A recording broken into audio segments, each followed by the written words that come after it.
Hello, and welcome. Welcome to this leadership stream. If you are watching me on Twitch, I usually do programming and stuff like that, but I'm currently streaming on Twitch, YouTube, and LinkedIn doing a leadership live stream. So if you are in leadership, or if you are interested in leadership, or if you are a dev, this is a good topic for you to study how to manage conflict in the workplace. So, yeah, introduce myself. Hi, I'm Shelley. I am a owner at Hofstech, and I'm also a author. I do online courses on Pluralsight, and I am a conference speaker in the tech industry. And you can follow me on Twitter at @sbenhoff. So let us talk about what we're going to talk about today.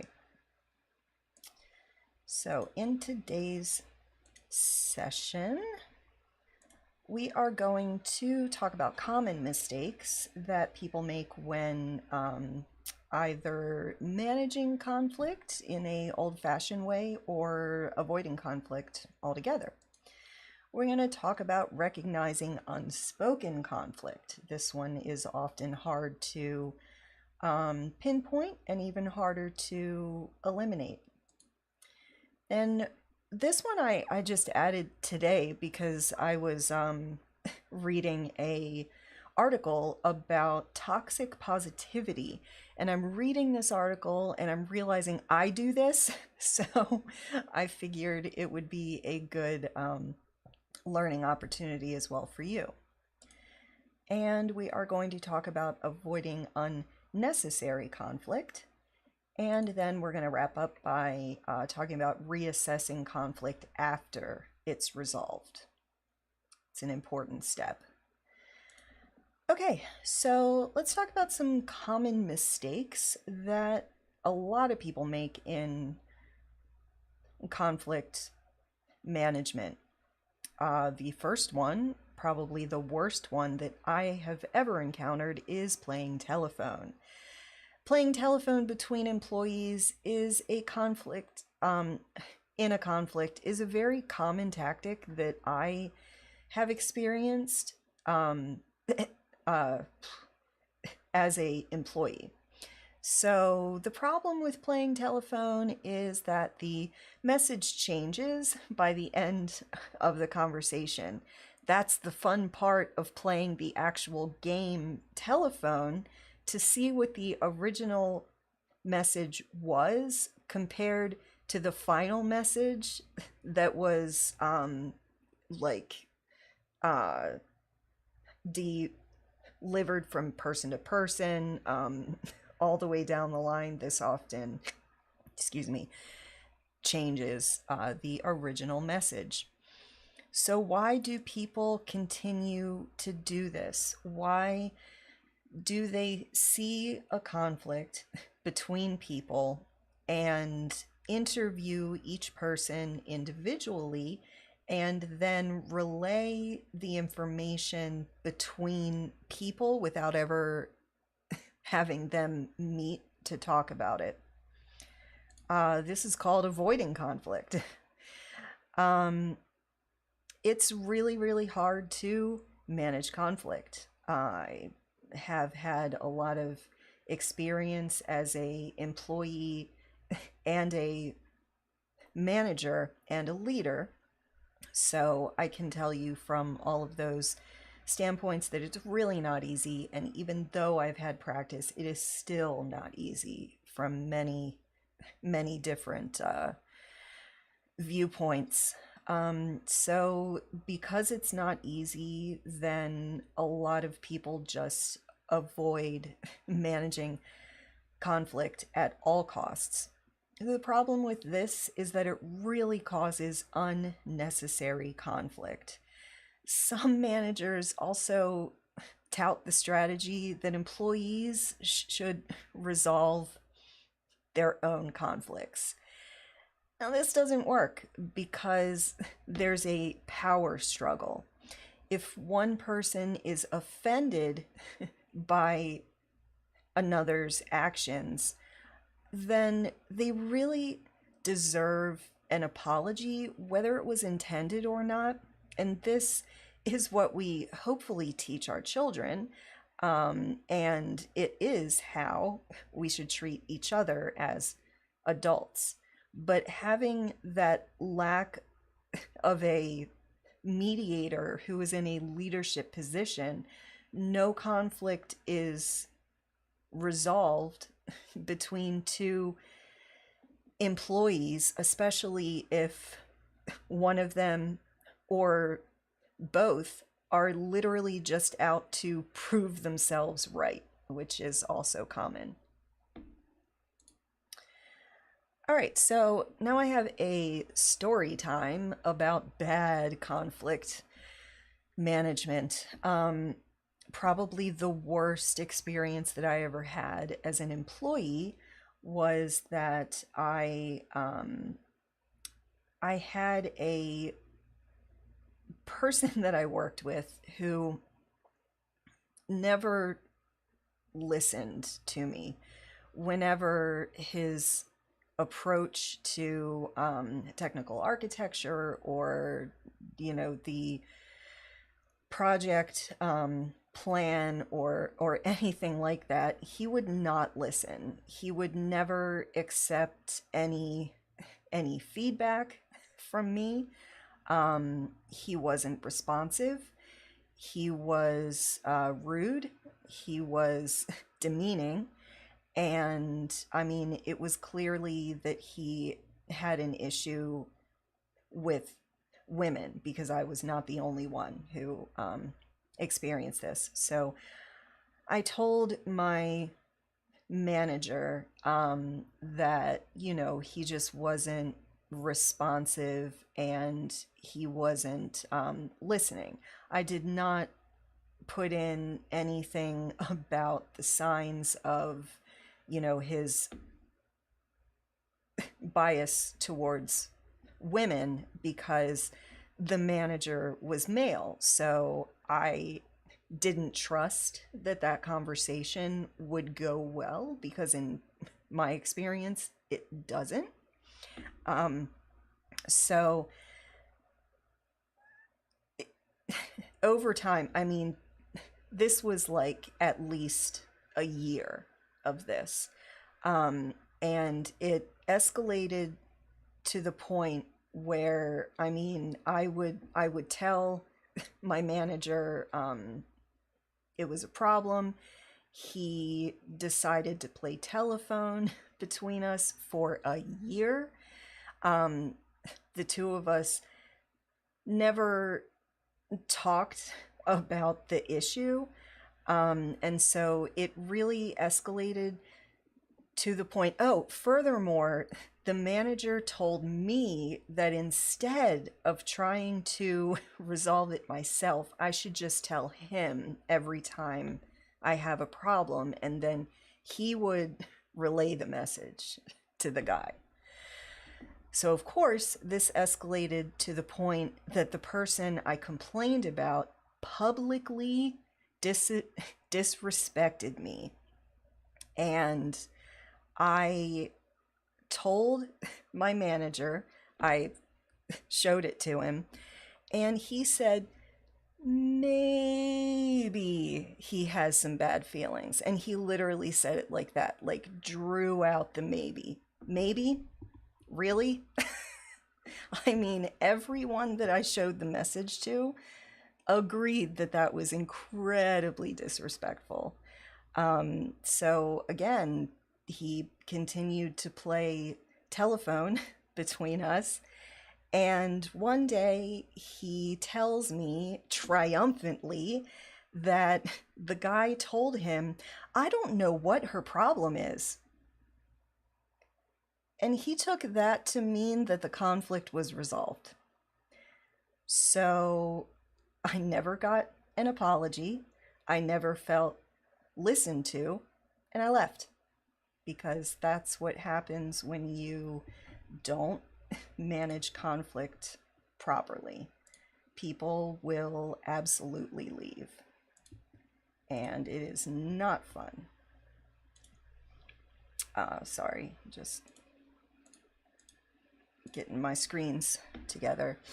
So, now let's talk about unspoken conflict. This is a very hard issue to pinpoint because unspoken conflict occurs when employees are in a conflict, but they're not comfortable reporting it.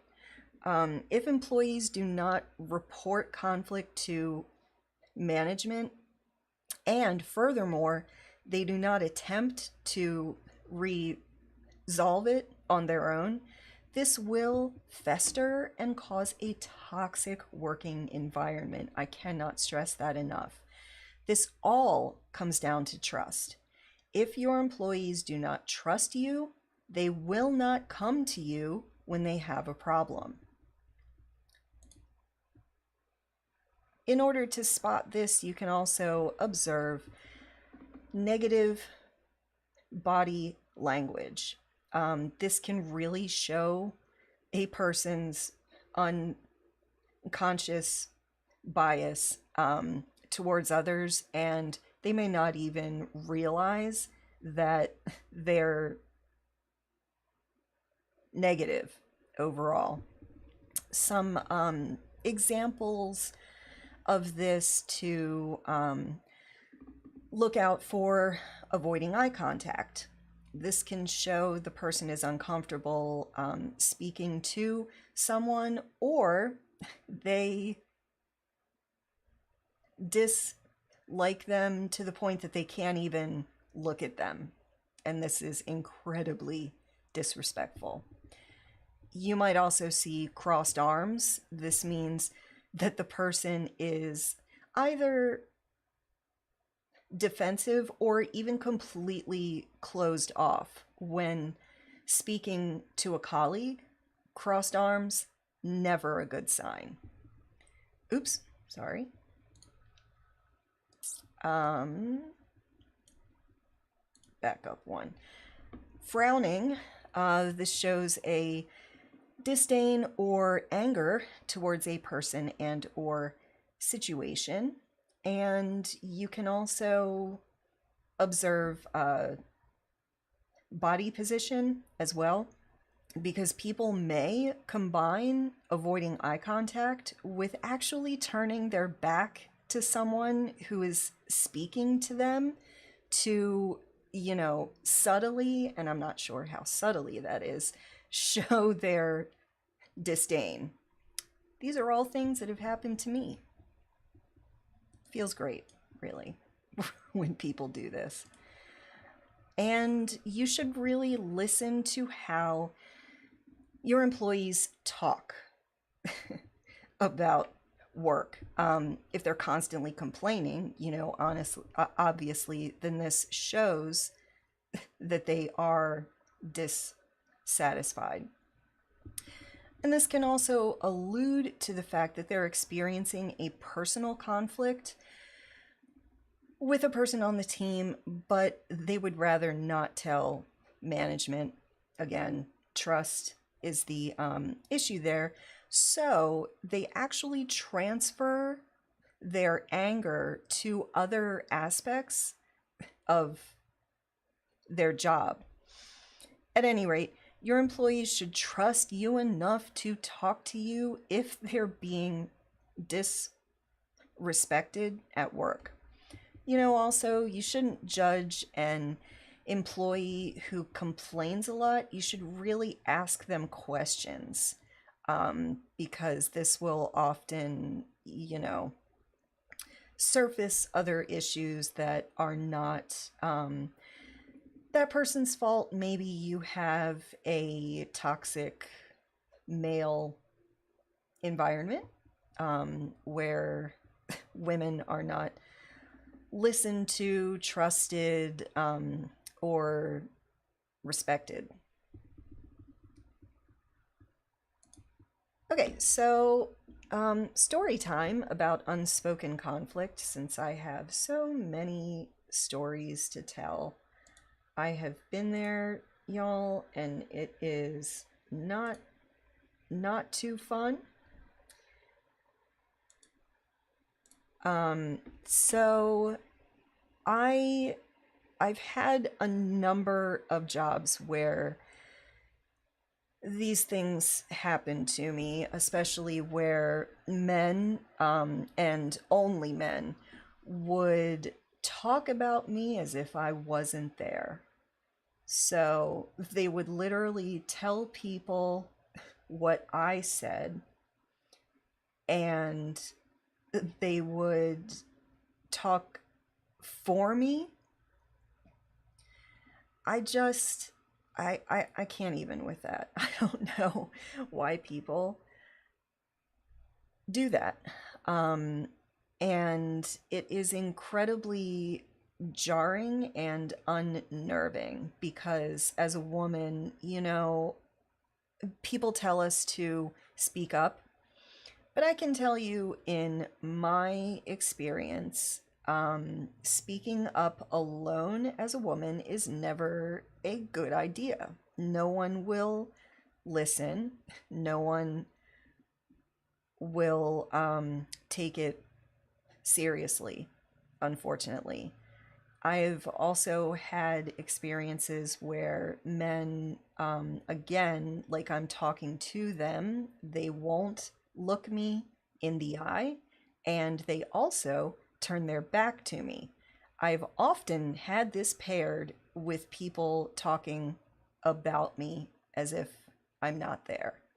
And from an employee standpoint, I mean, I left all of those jobs, even if you are not personally compatible with someone at work, they deserve respect, period.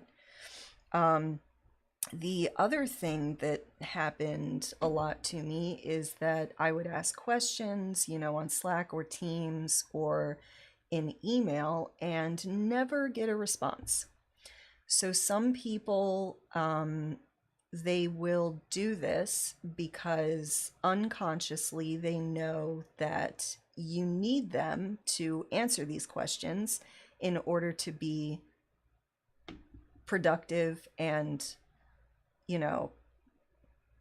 successful at work. And so people will often go against that if they don't like you personally, and will, go and try to really unconsciously sabotage you. So the worst thing that ever happened to me at work, and I don't know if it was a cultural issue, but even if it was not appropriate. I was traveling internationally. I was in a meeting with my boss and a co-worker, I suppose, who I didn't have a lot of interaction with. And they sat there talking about my work. And this man said to my boss in front of me that my work was absolute shit. He actually said that exact sentence. They had a good laugh over it while I sat there trying not to cry. So that is what happened to me. A lot of the reason why I went into leadership, because I knew that my manager should have really shut that down. And he did not. He did not support me at all. As a leader, you need to stand up for your employees. Don't let anyone talk down to them in your presence. Please. Okay. Yeah, so let's talk about toxic positivity. This is kind of a new topic for me. And Toxic positivity is really an attempt to be encouraging, but it really ends up unintentionally harmful because you are hearing, a complaint or an issue, and a person is upset about it. You're not managing emotions here. You are steamrolling over them with your positivity. This is something that I do, and I'm realizing it, and I have to correct it. But really, just keep in mind, oops, sorry. Just keep in mind that people's feelings are valid. People need to be listened to. Now, you can't hide emotions under a veil of um, positivity all the time. You have to deal with them. And as a leader, you really need to deal um, with everyone's emotional state. So, some examples of language used, and again, I do this all the time, cheer up, be positive, look on the bright side, get over it, move on. It's all going to be okay, or everything is going to work out. Everything happens for a reason. It could be worse, or this one's my favorite. Stop stressing over it. Okay, like stress and emotions don't have a light switch. You can't just turn them off. So instead, what I plan to do in the future is study this more, and then also just be really cognizant of my own tendency to be overly positive when I'm anxious. So I've noticed this. I do this with clients, with my employees, and I never realized that it's actually bad. you know, I mean, you have to stay positive, of course, but you have to balance it with more actual emotional management, I guess. So, yeah, that is a hill that I am climbing right now. If you have any thoughts about that, let me know in chat. All right, I do have a lot more to get through here. Yeah, so let's talk about avoiding unnecessary conflict. You can avoid unnecessary conflict by simply listening to your employees. Do not prescribe a solution. Ask them questions to find out what the problem is and how they would like it to be resolved. People ultimately want to be listened to, and they will leave if that is not the case, and if you constantly, you know, silence them. Not a good idea.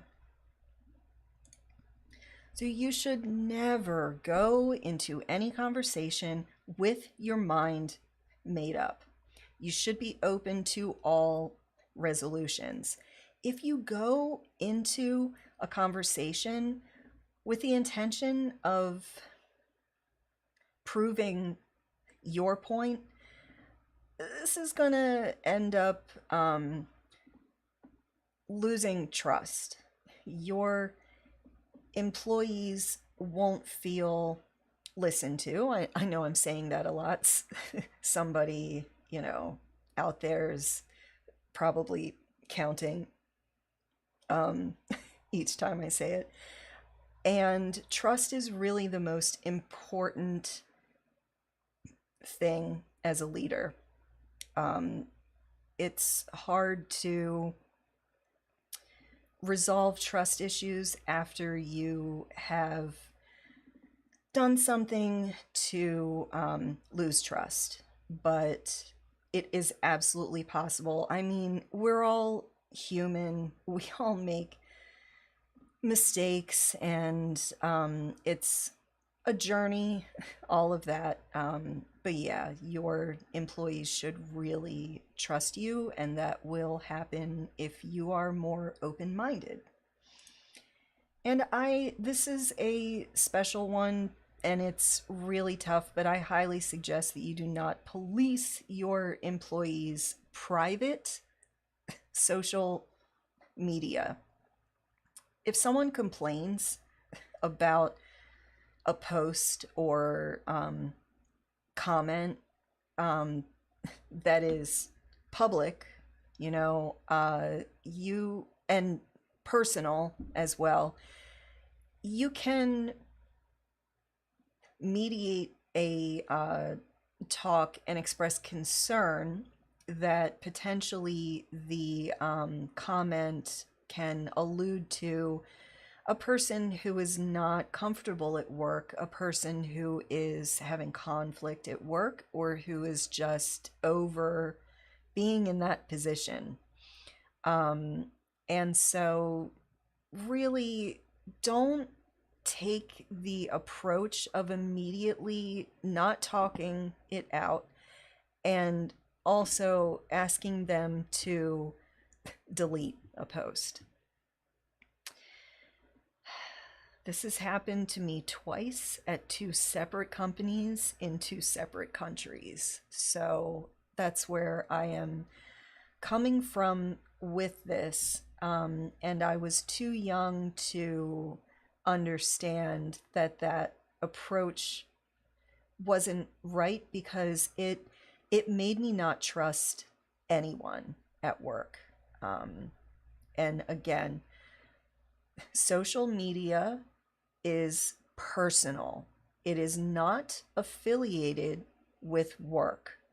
However, with that said, there are some posts that are so bad. And, I would say you shouldn't police it if it's personal 100%. If the person has kind of a mixture of personal and professional, that's a fine line that you need to tiptoe across, because that one is a lot harder, because at that point it's not personal 100%. So I'll leave it there. All right, so now I have another story time about avoiding unnecessary conflict.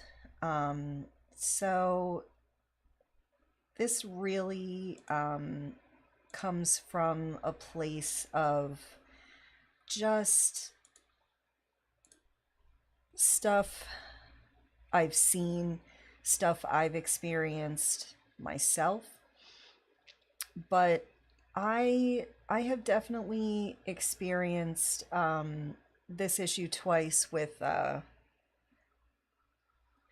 Twitter, especially. Sometimes people get upset at work, have a conflict, or are just burnt out. And so I've made posts before, not tagging the company, not naming names, nothing. That was just kind of like, why do men treat me so poorly? And I have been asked to delete tweets a couple times. All of these times, nobody asked me to talk about it. Their stance was to silence me. As a woman, this is a very common thread in my life. I'm sorry, as a outspoken, opinionated, and smart woman, this is common to me. So while all of this is happening, I mean, I lost trust in my co-workers in management because I didn't know who complained about me. And oftentimes I was told that it was like multiple people. That doesn't make it better. That doesn't make me feel like I'm wrong. That makes me feel attacked and unsafe at work. Um, so all of that led to a a sense of shame that I was working for this company that was treating me and others so poorly. So, um, again, people are entitled to opinions um, publicly, but if they are also posting professional links and stuff like that, I would again not ask them to just delete a tweet, but talk about it. And even a um, if you have multiple people who complained, maybe have a chat with the group and explain, because that will show a person who complained and give them the opportunity to explain themselves. Because on social media, I mean, especially on Twitter, you have so many characters to, you know, um, write out a thought. So, um, a lot of the times it isn't, taken the right way, or it's just misunderstood overall. Anyway, enough about that. I need to move on. That's one of those topics that I'm just like, have to talk about this. It's very important. All right, so another thing that is super important that people generally do not realize is that you need to reassess conflict after it is resolved. Conflict is not a crock pot dinner. You cannot set it and forget it. You need to understand that after it's resolved the first time, over time, maybe the people who are involved in conflict have extra time to consider the problem and the resolution. And it might turn out that they weren't 100% happy with it after all, and the conflict is still in progress, actually. So, employees who do not fully trust managers may not tell them everything all at once. It takes time to draw out the full story, which is why it is so important to reassess conflict and not assume that it is resolved the first time. Conflict is a process. It is not a one-time fix. And I would say that especially if you have a conflict with a group at work, maybe it, is a professional conflict, maybe it is more of a personal conflict, but at the same time, you need to really draw out the full story. And unfortunately for us as leaders, because we are in a leadership position, employees may trust us with career stuff, but they may not trust us with personal stuff. And that really takes time to forge that, you know, manager employee relationship, it takes time to learn what their personality type is, what their interests are at work, outside of work, whatever may help you to assess issues in the future.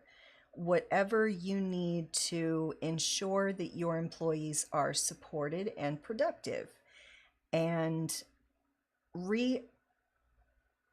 um, reviewing conflict after it's resolved sometimes will show you that it is actually resolved. People will tell you, yeah, it's cool. I would even say then check in on it one more time, because sometimes people tell you it's okay, but it's really not 100% okay, but they just don't trust you enough yet to tell you that. So just kind of slowly talk to them as a leader, as a mentor. Over time, you know, this will establish trust, and your employees will start to tell you stuff if they can trust that you have their back. Okay, so again, I have a story time about resolving conflicts. So,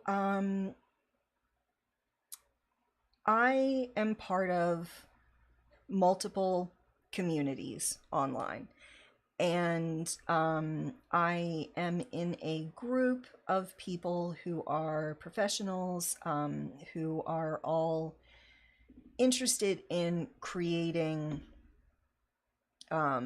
communities that are inclusive and safe. So I had an issue with one person who was making some strong comments. Obviously, it's hard to talk about issues that are sensitive. But we were talking about inclusion, and I mean, if you have experienced, what is it? What is the word I'm looking for? Disrespect. I cannot think of the word.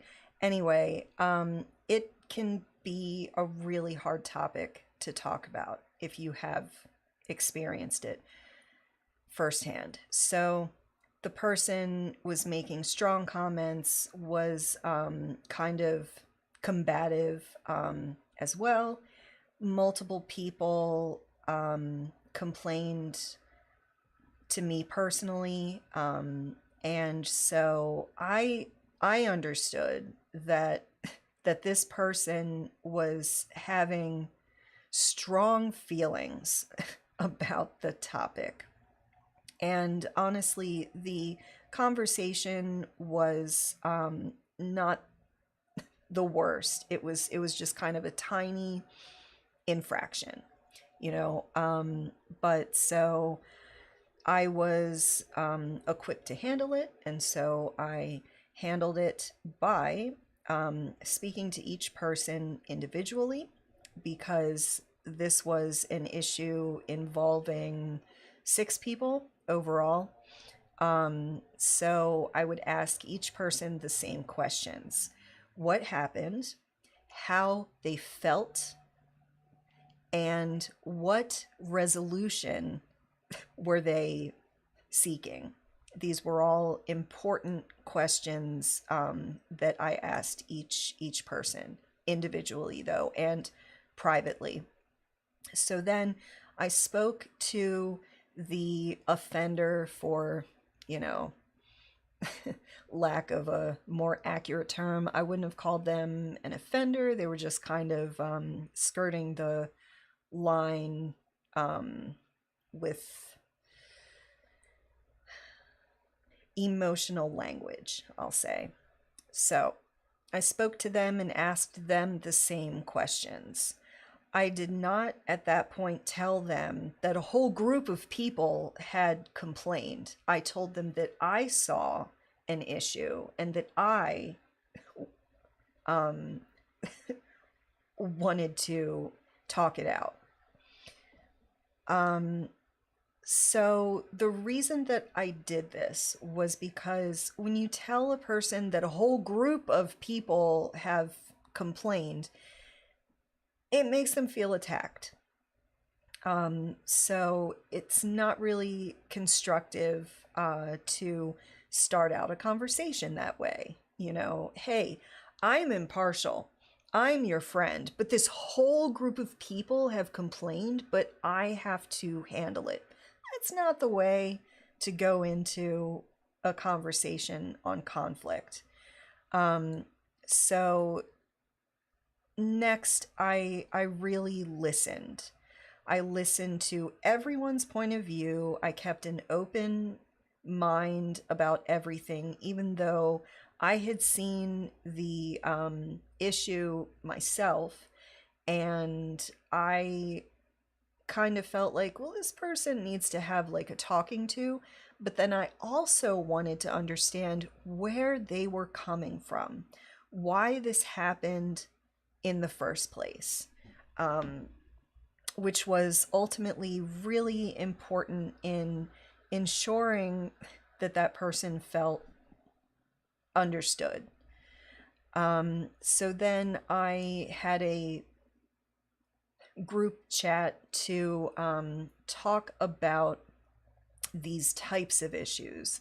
Again, not telling the person that people had complained yet, and just trying to have a conversation, not trying to, blame, not trying to have a scapegoat or anything.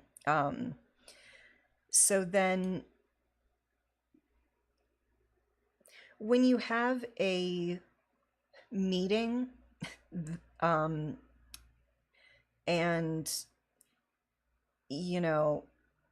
it's a group conflict, then this is really hard, because you want to make sure the offender, again, lack of a better term, doesn't feel attacked and singled out. Instead, this is more of a conversation.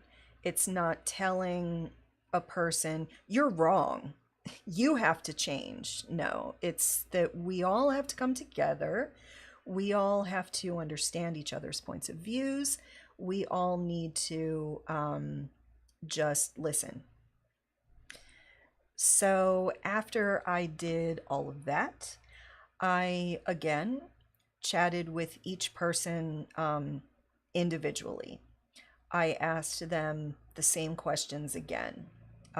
What happened, in the group chat? How did they feel? And was the outcome amiable to them? Are they happy? And so that went well. Everybody's like, yeah, absolutely. So then again, I talked to each person after 2 weeks. Again, everyone is like, it's cool now. It's all good. Even with that, I checked in again after 6 weeks. And I had told them all up front this plan. And this was really a teachable moment, because a lot of these people were leaders or managers, and so it provided them conflict management playbook. Yeah. And all of this was also practice for me. I teach so many skills, and conflict management is a very popular skill I teach. And so I feel like personally and professionally, I have to handle it perfectly. But that rarely happens. People aren't perfect. All of that stuff that I have already said multiple times before. So yeah, let's wrap this up a little bit. I have some references for you to learn more. All of these are excellent resources that I use myself all of the time, but you can't see the one. Hold on, because my head is in the way. Put me there. There we go. Yeah, so references for further study. I highly recommend Harvard Business Review. That one is probably the most important reference that I use for just everything. And that was also what prompted me to, start to recognize toxic positivity as well, which again, I said, like, this is something that I can't believe I do it all the time in my professional life and personal life. I feel like people just try to help, but in a lot of ways, that type of help really hurts instead. If you are interested in project management, you can head over to pmi.org. That's a great reference as well. And then, of course, you can look at all of my courses on Pluralsight. I've got 20 now. I have a lot. Something else I am working on is a leadership community. I am hopefully launching that this fall, pretty soon.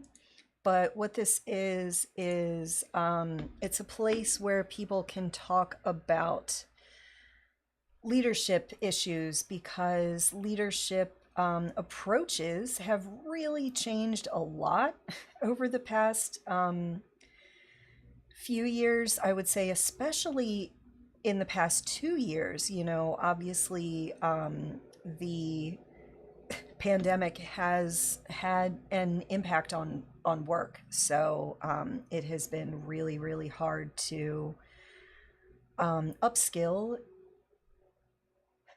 leadership skills, because it's also changed rapidly.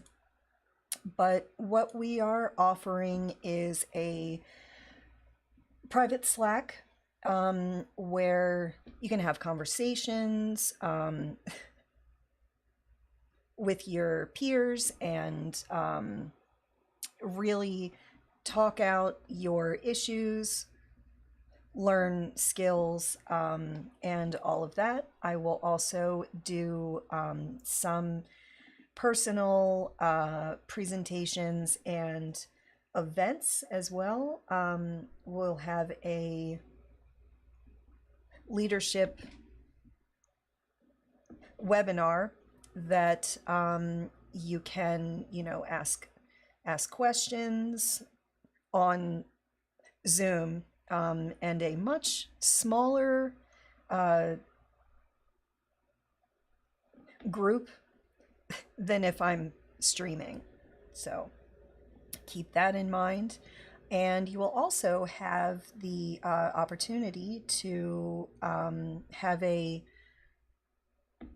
one-on-one with me every quarter. So why do you want to do this? Because I have worked in tech for more than 20 years. I have been an employee, I have been a manager, and a leader, which are two very different things. I have worked in small companies or large. I have managed global teams, hybrid teams, and remote teams 100%.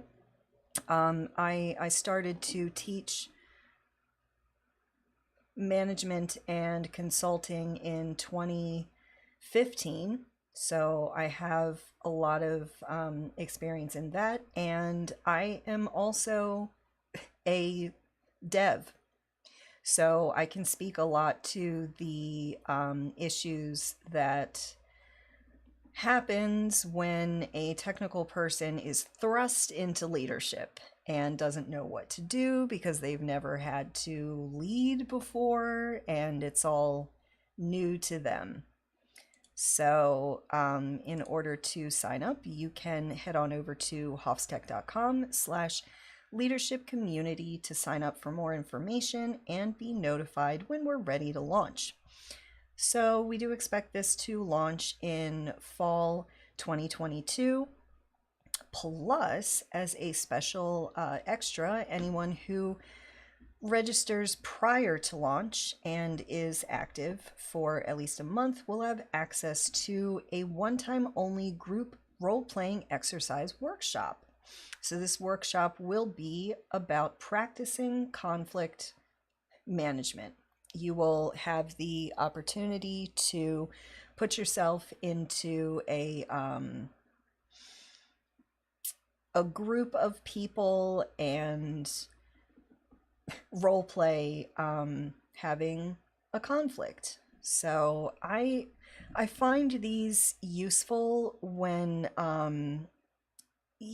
because practicing on the job, um it's great, it's experience, but if you practice in a group and do more role playing, then that'll really help to, calm yourself, especially when you are trying to resolve conflict. It's very, very stressful and hard at first. So yeah, having a opportunity to test it out, I think, is really useful. So I hope to see you in the community, and thank you very much for joining me today and listening in. I do appreciate it. And again, you can get more information about this at hofstech.com/leadership community. Thanks again for watching. I hope to see